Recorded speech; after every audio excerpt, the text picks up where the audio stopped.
வணக்கம். நாம இன்னைக்கு ஓஷோவோட பியாண்ட் என்லைட்மெண்ட் சொற்பொழிவு தொடர்ல இருந்து 24வது ஆடியோ பதிவை ரொம்ப ஆழமா பார்க்க போறோம். ம் இதுல ஓஷோ நவீன உளவியலை எடுத்துக்கிட்டு அதோட எல்லைகளை ரொம்ப ஒரு விதமான இரக்கமற்ற தெளிவோட அலசுறார். ஆமா நாம ஆரம்பிக்கிறதுக்கு முன்னாடி உங்களுக்காக ஒரு கேள்வி. இது ஓஷோ எழுப்புற கேள்விதான்.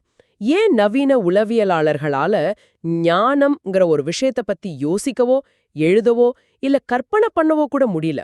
இந்த கேள்விதான் மொத்த உரையாடலோட மையம். ஆமா, இதுதான் நம்மளோட இன்றைய கலந்துரையாடலோட மையாச்சு. இதுக்கு ஓஷோ சொல்ற பதில் ரொம்ப கூர்மையானது. அவர் நவீன உளவியலை ஒரு குழந்தையோட ஒப்பிடுறார். குழந்தையா? ஆமா, வெறும் 100 வருஷம் அனுபவம் இருக்கிற ஒரு குழந்தை அதோட அறிவு அரிச்சுவடியான ABCல இருக்குன்னு சொல்றார். ஓஹோ. ஆனா ஞானம்ங்கிறது மனித உணர்வோட உச்சபட்ச நிலை, அதாவது XYZ. இது கிழக்கத்திய உளவியல் 10,000 வருஷமா ஆராய்ஞ்சிட்டு வர ஒரு விஷயம். ஒரு குழந்தைக்கும் ஒரு ஞானிக்கும் என்ன வித்தியாசமோ அதுதான்னு சொல்றார். 100 வருஷம், 10,000 வருஷம். இந்த ஒப்பீடே ஒரு பெரிய பார்வை கோணத்தை நமக்கு கொடுக்குது. சரி, ஓஷோவோட முதல் வாதத்துக்கு வருவோம். ம். அவர் சைக்காலஜிங்கிற வார்த்தையிலேயே ஒரு முரண்பாடு இருக்குன்னு சொல்றாரே. ஆமா, அது ரொம்ப சுவாரஸ்யமான புள்ளி. சைக்கினா ஆன்மா, அப்போ சைக்காலஜினா ஆன்மாவை பத்தின அறிவியல். ஆனா நவீன உளவியல் ஆன்மானே ஒண்ணு இல்லேன்னு அதோட அடித்தளத்தையே மறுக்குதே. இது எப்படி? இதுதான் ஓஷோ சுட்டிக்காட்டுற அடிப்படை கோளாறு. ஆன்மாவை மறுத்துட்டு ஆன்மாவோட அறிவியலை எப்படி படிக்க முடியும்? அதான். நவீன உளவியல் உடம்ப மட்டும்தான் உண்மையா ஏத்துக்குது. மனசுங்கிறத அது உடலோட ஒரு துணை விளைவு, ஒரு பை ப்ராடக்டா மட்டும்தான் பாக்குது. அப்போ உடல் அழிஞ்சா மனசு அழிஞ்சிடும். மறுபிறவி, ஆன்மா இதுக்கெல்லாம் அங்க இடமே இல்ல. இது ஒரு முழுமையான பொருள்வாத பார்வை. இந்த துணை விளைவுங்கிற கருத்து கொஞ்சம் சிக்கலா இருக்கே. இத விளக்க ஓஷோ ஏதாவது உதாரணம் தர்றாரா? ஓ, ஒரு அருமையான உதாரணம் தர்றார். அதுவும் 5000 வருஷம் பழமையான இந்திய பொருள்வாத தத்துவமான சார்வாகர்கள் கிட்ட இருந்து. சார்வாகர்களா? சொல்லுங்க. அவங்க சொல்லுவாங்களாம், வெற்றிலைய தடியா மென்னா சிவப்பு நிறம் வராது, சரி. பாக்கைய தனியா மென்னாலும் வராது, சுண்ணாம்பை தனியா தின்னா வாய் வெந்துடும். ஆமா. ஆனா இந்த மூணையும் ஒன்னா சேர்த்து மெல்லும்போது இதுல இல்லாத ஒரு புது குணம், அதாவது சிவப்பு நிறம் உதட்டுல உருவாகுது. இது ஒரு துணை விளைவு. ஆஹா, அருமையான உதாரணம். ஆக உடலோட வெவ்வேறு பாகங்கள், மூளை, இதயம், நரம்புகள் இதெல்லாம் சேர்ந்து வேலை செய்யும்போது மனசு அல்லது உணர்வுங்கிற துணை விளைவு உருவாகுதுன்னு அவங்க வாதிடுறாங்க. அப்படிதானே? மிகச்சரியா சொன்னீங்க. அதனால உடம்பு இருக்கும்போது அதை கிளிக் பண்றது எதுன்னு கேட்டா சார்வாகர்கள் ரொம்ப கொடூரமா ஒரு பதில் சொல்லுவாங்க. என்ன அது? ஒரு மனுஷனை வெட்டி பாருங்க, உள்ள ஆன்மா இருக்கான்னு தெரியும்னு சொல்லுவாங்க. ஒருத்தர் செத்த பிறகு அவரோட எடை குறையல, அதனால ஆன்மான்னு எதுவும் வெளியே போகலன்னு வாதிட்டாங்க.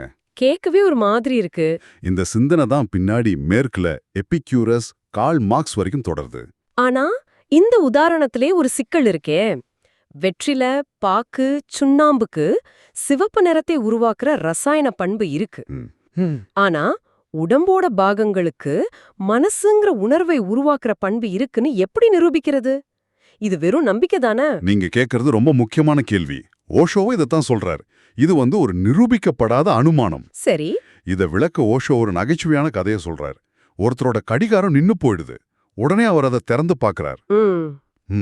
உள்ள ஒரு சின்ன எறும்பு செத்து கிடக்குது. அதை பார்த்ததும் அவரு, ஓ, டிரைவர் செத்துட்டா, அதனாலதான் வண்டி ஓடலான்னு நினைச்சுக்கிறாராம். ஆ, ஆன்மா இல்லாத ஒரு இயந்திரத்தனமான பார்வை இதுதான். உடம்ப ஒரு மெஷினாவும் உயிரி ஒரு டிரைவர் மாதிரினும் பாக்குறது. கரெக்ட். ஒரு நிமிஷம். ஒரு தத்துவத்தை லட்சக்கணக்கானோரோட படுகொலைக்கு காரணமா சொல்றது ஒரு பெரிய குற்றச்சாட்டு. ஸ்டாலின் செஞ்சதுக்கு இந்த பொருள்வாத தத்துவம் காரணம்னு ஓஷோ சொல்றது கொஞ்சம் பாடாவடியாக இல்லையா? ஆமா, இது ஒரு கனமான குற்றச்சாட்டு தான். இது ஒரு தத்துவ பிரச்சனையை விட அதிகாரத்தோட கோரமுகம்னு பார்க்கலாமா? ஓஷோ இந்த இணைப்பை எப்படி நிறுவுறார்? இது ஒரு மிக முக்கியமான கேள்வி. ஓஷோ இதை இப்படி விளக்குறார். ஒரு தத்துவம் தனிநபர் அளவுல இருக்கும்போது பிரச்சனை இல்லை. ஆனா அதுவே ஒரு சமூகத்தோட, ஒரு தேசத்தோட கொள்கையா மாறும்போது அதோட விளைவுகள் பயங்கரமா இருக்கும். சரி.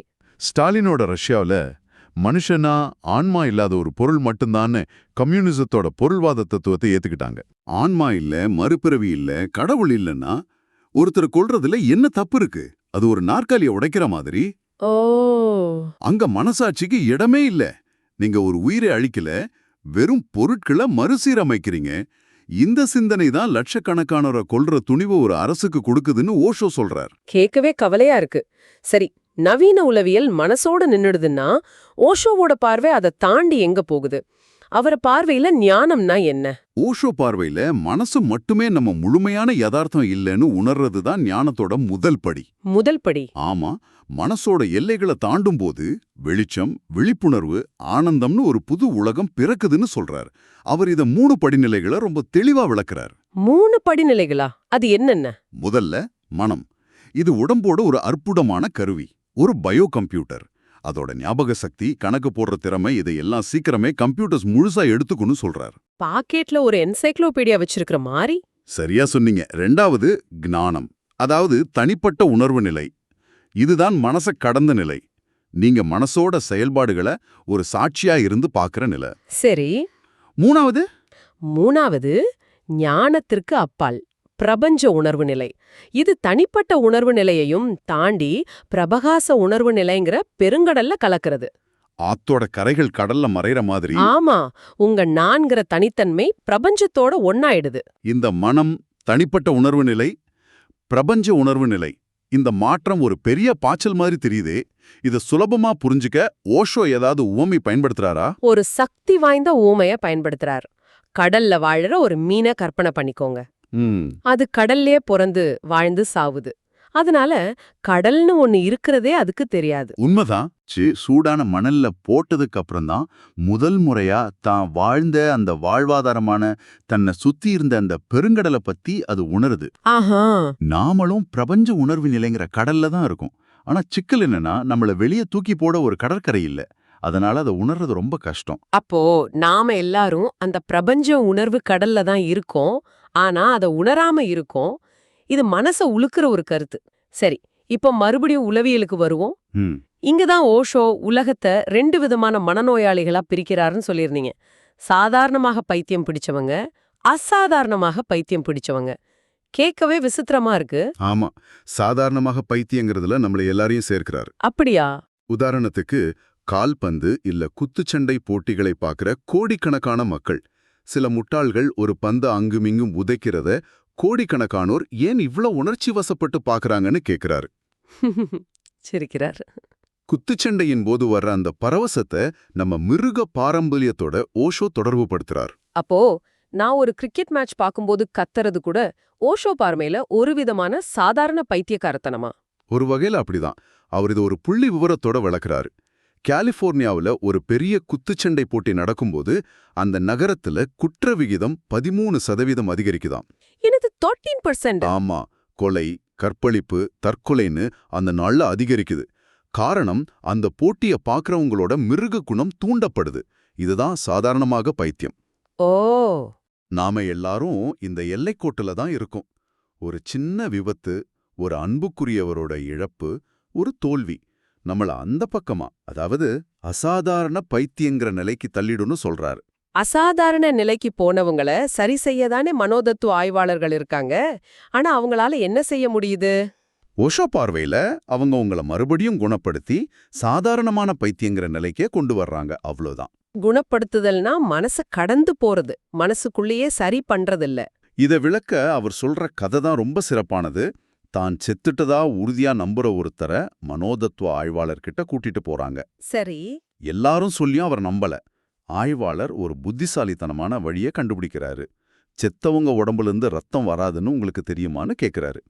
அதுக்கு அந்த மனுஷன், ஆமா, நான் உயிருடன் இருந்த போது கேள்விப்பட்டிருக்கேன்னு சொல்றாரு. அந்த பதிலே அருமை. நான் உயிருடன் இருந்தபோது. உடனே ஆய்வாளர் அவரோட கையில ஒரு ஊசியால குத்துறார். ரத்தம் வருது. பாத்தீங்களா, ரத்தம் வருது, இப்ப என்ன சொல்றீங்கன்னு பெருமையா கேக்குறார். அதுக்கு அந்த மனுஷன் ஒரு நொடி யோசிச்சுட்டு, ஓ, அப்போ அந்த பழமொழி தப்பு, செத்தவங்களுக்கும் ரத்தம் வரும் போல இருக்குன்னு சொல்றார். இது பிரில்லியன்ட். மனசோட தர்க்கத்தை கொண்டு மனசோட தர்க்கமற்ற நம்பிக்கைகளை மாத்த முயற்சி பண்றதுல இருக்கிற பயனற்ற தன்மைய இதை விட அழகா சொல்ல முடியாது. ஆமா, இது ஒரு நகைச்சுவையா இருந்தாலும் ஒரு ஆழமான உண்மையை சொல்லுது. இதை தொடர்ந்து ஓஷோ ஒரு அதிர்ச்சியுற்ற புள்ளி விவரத்தையும் சொல்றாரே. ஆமா, மத்த எந்த தொழிலையும் விட மனநல மருத்துவர்கள் 2 மடங்கா அதிகமா மனநோயால பாதிக்கப்படுறாங்க அல்லது தற்கொலை செஞ்சுக்கிறாங்கன்னு சொல்றார். 2 மடங்கா? ஆஹா, காரணம் ரொம்ப எளிமையானதுன்னு ஓஷோ சொல்றார். அவங்க மனசுக்கு அப்பாற்பட்ட அந்த அமைதியான புகலிடத்தை, அந்த சாட்சி நிலைய அறியாததால நாள் முழுக்க மனநோயாளிகளோட குப்பைகளை கேட்டுக்கிட்டே இருக்காங்க. நாள் முழுக்க பைத்தியக்காரர்களோட பழகுனா அவங்களும் மெல்ல மெல்ல அந்த நிலைக்கு போயிடுறாங்க. அப்போ இதுக்கு மாற்று என்ன?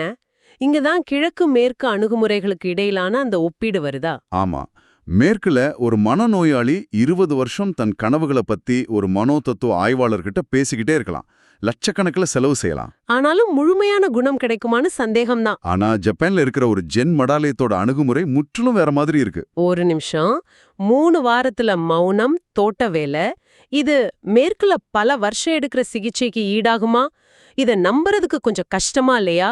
ஓஷோ இத மிகைப்படுத்தி சொல்லலையா? அதிக வேலை பழுவால, அதிக சிந்தனையால இறுக்கமாகிடுச்சு. அதுக்கு தேவைப்படுறது இன்னும் அதிக பேச்சுவார்த்தையோ பகுப்பாய்வோ இல்ல. அதுக்கு தேவை முழுமையான ஓய்வு. ஓய்வா? ஆமா, பேசுறது மனசுக்கு இன்னும் வேலை கொடுக்கும். ஆனா ஓவியம் வரைகிறது, இசை வாசிக்கிறது, தோட்டத்துல களை எடுக்கிறது மாதிரி உடல் உழைப்பு ஆற்றல மனசுல இருந்து உடம்புக்கு திருப்புது. ஓஹோ, அப்போ மனம் தானா அமைதியாகுது. ஆமா, அவங்க நோயை ஆராயறதில்ல, மனசுக்கு ஓய்வு கொடுக்கறாங்க. ஆக மனதை ஆராய்வதை விட மனதை அமைதிப்படுத்துவதுதான் அவங்களோட நோக்கம். இது ஓஷோவோட முக்கிய கருத்துக்கு நம்ம கொண்டு வருது. என்னது இது? தியானம்ங்கிறது மனோதத்துவ சிகிச்சையோட தொழிலுக்கு மிகப்பெரிய ஆபத்து. மிகச்சரியா சொன்னீங்க. அதனாலதான் மனசுக்கு அப்பால் எதுவும் இல்லைன்னு நவீன உளவியல் வலியுறுத்த வேண்டிய கட்டாயத்துல இருக்குன்னு ஓஷோ சொல்றார். இந்த வேறுபாட்டை விளக்க அவர் மேற்கத்திய உளவியலாளர்களையும் ஜென் குருக்களையும் ஒப்பிடுற கதைகள் ரொம்ப சக்தி வாய்ந்தது. ஆமா, உளவியலோட தந்தைன்னு சொல்ற சிக்மண்ட் ஃப்ராய்ட் மரணங்கிற வார்த்தையை கேட்டாலே மயக்கம் போட்டு விழுந்துடுவாராம். நம்பவே முடியல. சிக்மண்ட் ஃப்ராய்டு மனித மனசோட ஆழமான பயங்களை பத்தி எழுதினவரே மரணங்கிற வார்த்தையை கேட்டாலே மயங்கி விழுவாராம். ஆமா, இதுவே நவீன உளவியலோட வரம்புகளை காட்டுற மாதிரி இருக்கு இல்லையா? கண்டிப்பா. அது மட்டும் இல்ல, அவரோட சீடர் கார்ல் யுங் மம்மிகளை பார்க்க 12 முறை எஜிப்துக்கு போக முயற்சி பண்ணியும் ஒவ்வொரு முறையும் ஏர்போர்ட் போற வழியில மரண பயத்தால பயணத்தை ரத்து செஞ்சிருக்கார். அப்படியா? அவர் இந்தியாவுக்கு வந்தப்போ கிழக்கத்திய ஞானத்தோட வடிவமான ஸ்ரீ ரமண மகரிஷியை சந்திக்க மறுத்துட்டார். காரணம், அந்த ஞானத்தை, அந்த மௌனத்தை, அந்த மரணமற்ற நிலையை எதிர்கொண்ட தைரியம் அவர்கிட்ட இல்லைன்னு ஓஷோ சொல்றார். இதுக்கு நேர்மாறாட ஒரு ஜென் குருவோட கதை, அதுதான் உச்சகட்டம். ஆமா, அந்த ஜென் குரு சாகர திருவாயில தன்னோட இறுதி ஊர்வலத்துக்கு ஒரு விசித்திரமான ஏற்பாடு பண்றார். என்னது? தன்னோட ஆடைகளுக்குள்ள பட்டாசுகளை மறைச்சு வைக்க சொல்றார். சிதையில தான் உடம்பு எரியும் போது அந்த சூட்டுல பட்டாசுகள் வெடிச்சு சிதறி துக்கத்துக்காக வந்த எல்லாரும் சிரிக்கணுங்கிறது அவரோட கடைசி ஆசை. மரணத்தையே ஒரு கொண்டாட்டமா, ஒரு இறுதி நகைச்சுவையா மாத்துறார். ஆமா, ஒன்னு மரணத்தை கண்டு பயப்படுது, இன்னொன்னு மரணத்தை கொண்டாடுது. இது மனசுக்குள்ள வாழ்றதுக்கும் மனசை கடந்து வாழ்றதுக்கும் உள்ள அடிப்படை வித்தியாசத்தை தெளிவா காட்டுது. அப்போ நாம இதுவரைக்கும் பேசுனதிலிருந்து என்ன தெரியுது? நவீன உளவியல் ஆன்மாவை மழுக்கிறதாலையும் மனசை இறுதி யதார்த்தமா பார்க்கறதாலையும் அது ஒரு குறுகிய பார்வை கொண்டதுன்னு ஓஷோ வாதிடுறார். அது மனுஷனோட ஒரு சின்ன பகுதியை மட்டும், அதுவும் நோய்வாய்ப்பட்ட பகுதியை மட்டும்தான் ஆராயுது. அதே சமயம் கிழக்கத்திய உளவியல் அல்லது தியானத்தை ஒரு மாற்று மருத்துவ முறையா இல்லாம மனசுல இருந்து தனிப்பட்ட ஞானத்துக்கும் அதுல இருந்து பிரபஞ்ச உணர்வு நிலைக்கும் அழைச்சிட்டு போற ஒரு முழுமையான உணர்வு நிலை, அ கம்ப்ளீட் சயின்ஸ் ஆஃப் கான்ஷியஸ்னஸா ஓஷோ முன்வைக்கிறார். அது உடம்பையோ மனசையோ மறுக்கல, ஆனா அதை கடந்து போக ஒரு வழியை காட்டுது. இந்த உரையாடலோட முடிவுல ஓஷோவோட ஒரு ஆழமான கருத்தோட உங்களை சிந்திக்க விட விரும்புறோம். அவர் 3 நிலைகளை பத்தி பேசுறார். சொல்லுங்க. 1, அறியப்பட்டது, த நோன். இது நம்ம அறிவு, விஞ்ஞானம், தர்க்கம். 2வது அறியப்படாதது, தி அன்னோன். இது நம்ம அறியாமை, இன்னும் கண்டுபிடிக்கப்படாத விஷயங்கள். இந்த ரெண்டுமே மனசோட தளத்தை சேர்ந்தவை. ஆமா, விஞ்ஞானம் அறியப்படாததை அறியப்பட்டதா மாத்திக்கிட்டே இருக்கு. ஆனா 3வதா ஒன்னு இருக்கு, அது அறிய முடியாதது, தி அன்னோபிள். கரெக்ட். இது மனசுக்கு அப்பாற்பட்ட மர்மம், தர்க்கத்தால தொட முடியாதது. ஒரு ஞானியோட நோக்கம் உங்களை இந்த முதல் 2 தளங்கள்ல இருந்து விடுவிச்சு அறிய முடியாத அந்த பெருங்கடலுக்குள்ள தள்ளுறது தான். இதை விளக்க ஓஷோ சொல்ற ஒரு குழந்தையின் கதை நினைவுக்கு வருது. சொல்லுங்களேன். ஒரு குழந்தை ஒரு வெற்று கேன்வாஸ வச்சுக்கிட்டு தான் ஒரு அற்புதமான ஓவியத்தை வரைஞ்சிட்டாதான் சொல்லுது. என்ன வரைஞ்சன்னு அப்பா கேட்க, புல்ல மேற ஒரு பசுவ வரைஞ்சேன்னு சொல்லுது. ம், அப்பா குழப்பத்தோட, கேன்வாஸ் காலியா இருக்கே, பசு எங்கன்னு கேக்குறார். குழந்தை கொஞ்சம் கூட யோசிக்காம, புல்லு தீர்ந்துடுச்சு, அதனால பசு மேய்ஞ்சிட்டு போயிடுச்சுன்னு சொல்லுது. சரி, புல்லெங்கன்னா பசுதான் சாப்பிட்டுடுச்சேன்னு சொல்லுது. தர்க்கத்துக்கு இது முட்டாள்தனமா தோணலாம். ஆனா அந்த குழந்தை தர்க்கத்தையும் வார்த்தைகளையும் தாண்டி ஒரு விஷயத்த அனுபவிச்சிருக்கு. ஒருவேளை நமக்குள்ளே இருக்கிற அந்த அறிய முடியாத வெளிய, அந்த வெறுமைய ஆராய நம்ம அனுமதிச்சா, அந்த பசுவையும் புல்லையும் நம்மாலையும் காண முடியுமோ? அது என்னவா இருக்கும்னு சிந்திச்சு பாருங்க.